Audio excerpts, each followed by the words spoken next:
Hello everyone, and welcome to ATS Coach TV.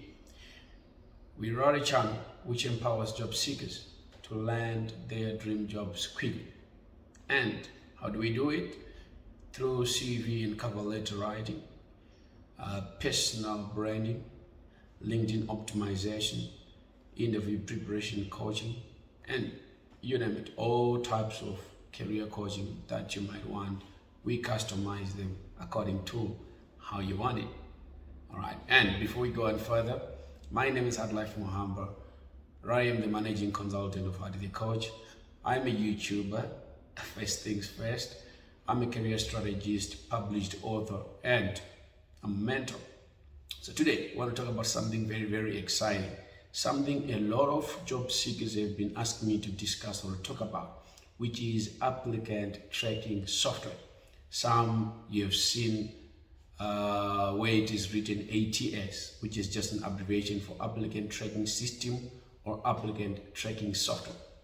So why are we talking about applicant tracking software in these days? Because if you look back, you might find that in the last decade, we did not have something called ATS. But why is it generating interest in this time? All right. So the reason is that obviously the technological developments, that are happening every day. And the most important thing is that they are happening across the board. All right. So we have to embrace them, lest we left behind. So one of the most important things that have been brought about in the recruitment space is ATS. So ATS, what does it do? It ranks, it scans, and it scores your CV or candidate's CV, all right? So according to parameters, obviously that are on the job spec or in the job, and according to keywords, and according to what ATS deem as, important when a CV is being structured. That is what is important. But what is really important is that ATS is not about ranking you as a person. All right? It's about the skills that you have written on your CV, how you've presented them vis-a-vis what the employer is looking for. All right? And it is important to note that you are ranked against other candidates and ranked against the skills that are in the job description. So yes, your CV might be at ATS compliant, which is fine, but you might find that another candidate is ranked higher than you, and they are most likely to get an interview before you, right? So don't say that my CV is ATS compliant, why am I not getting interviews and stuff? Yes, that's why it is important to customize your CV as per job spec. You might have the right skills, you might have the right experience, but how you present it will make you being ranked higher or lower on an ATS system. All right. So, what are some of the ATS general requirements? So, number one, it is important that your CV follows a proper structure. All right, in terms of standard headline.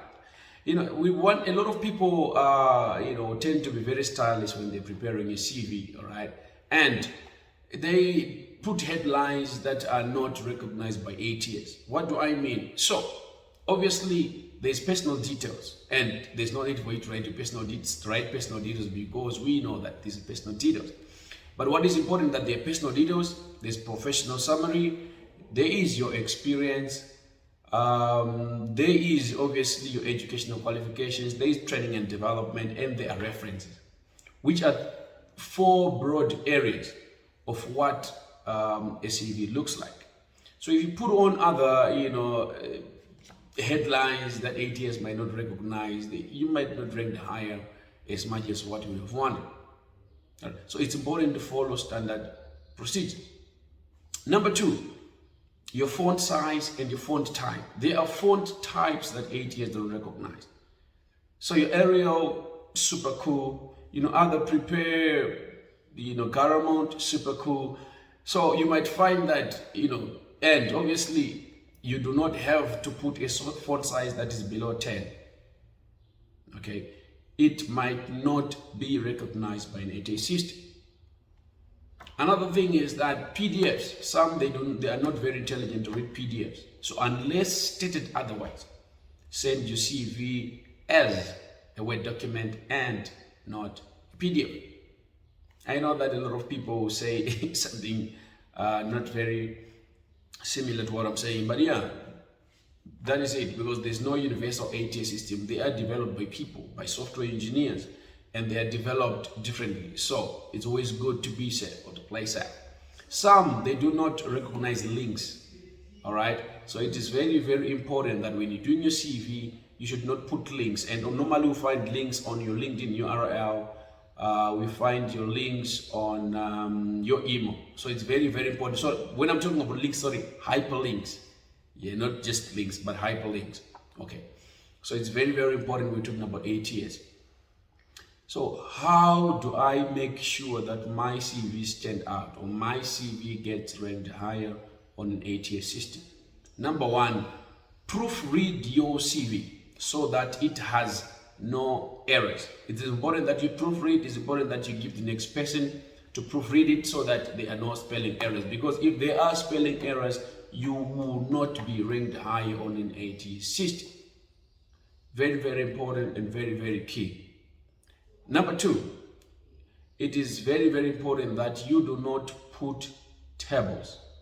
You do not put headers or footers or columns, because that information might not be read by an ATS.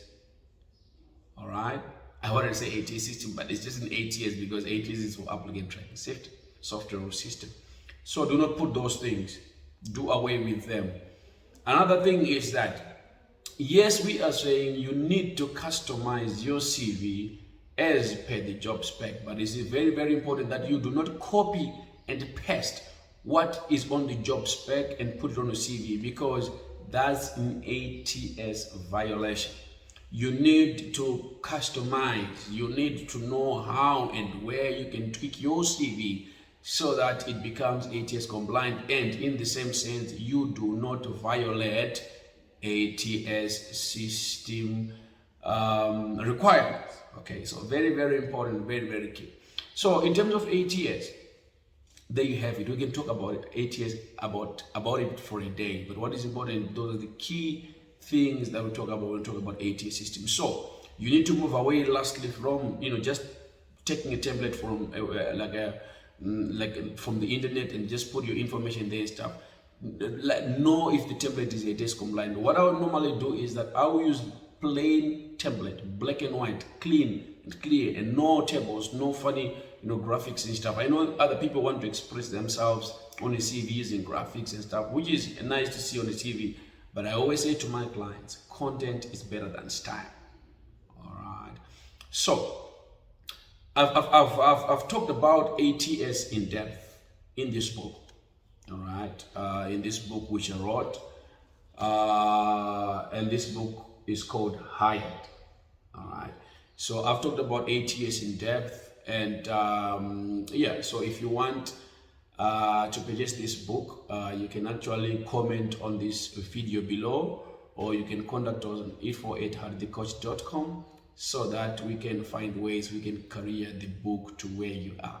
All right. It has got a lot of things. If you're a graduate, if you're looking for a job, this is the book for you. All right. It has got a lot of topics that can help you brand yourself for a job. Obviously, you brand out from the other people. So thank you very much for watching this channel, and as always, God bless.